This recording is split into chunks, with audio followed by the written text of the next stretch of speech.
Do I need a mic or can you hear me? I got something like...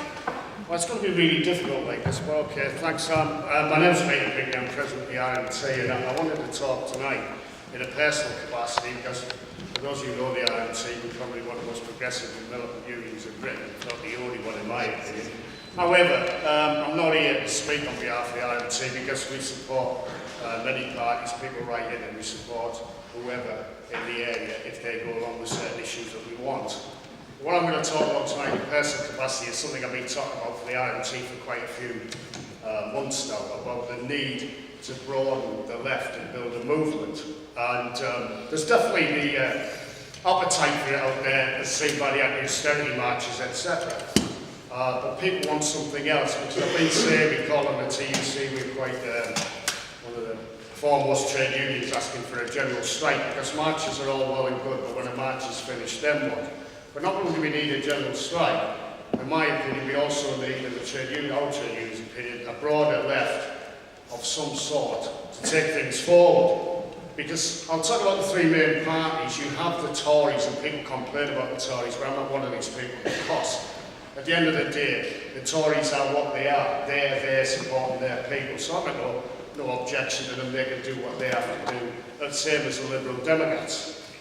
However, when it comes to the Labour Party, which my trade union was expelled from 10 years ago, despite the fact that it was our trade union that moved the resolution to form the Party of Labour, because before that, people may or may not know, our union in the 1870s was supporting the Liberal Party, because they were the only ones who were helping the workers at the time.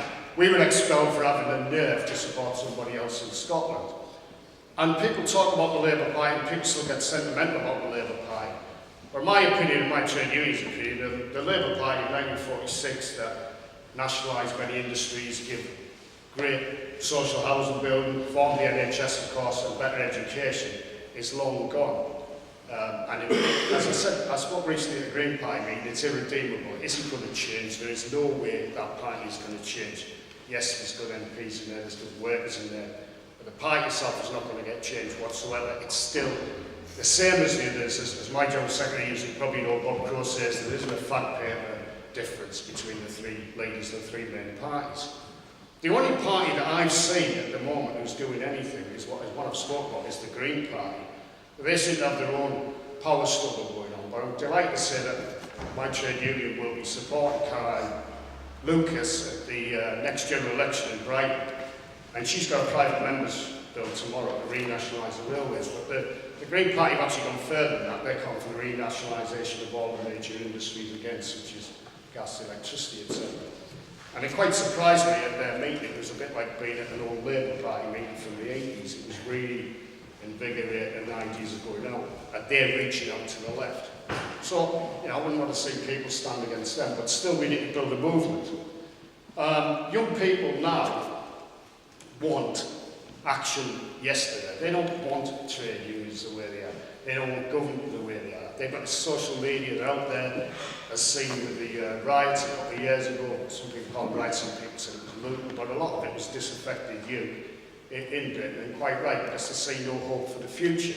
So we need to build something around that. People talk, the parties of the left, in my opinion, this is my personal opinion, over the last 100 years have continually failed in this country.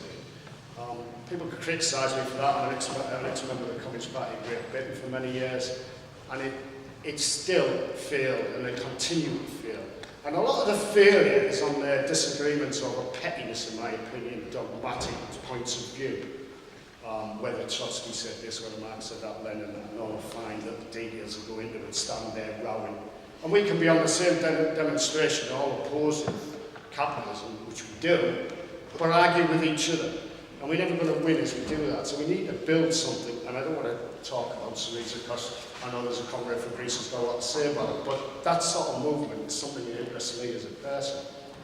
Because there's a difference, as a good friend of mine says, between what's going on now and what was going on in 1917. We no longer have czars, we no longer have emperors, we don't have kings as such, we don't have that sort of regimes going anymore, and we have, in general, an educated working class who don't need some elite leading them. So we have to find a way of building something. We need to build something with the progressive movements within the trade unions, people like Occupy, 38 Degrees, etc., as well as the parties of the left, to come together and work together to defeat the system that we have.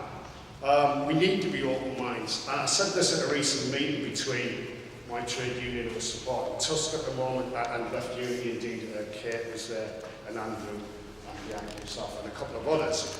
And my argument is still, as long as people come into organisations like that and have their dogmatic views and their entrenched views that they won't move on, then we ain't going anywhere.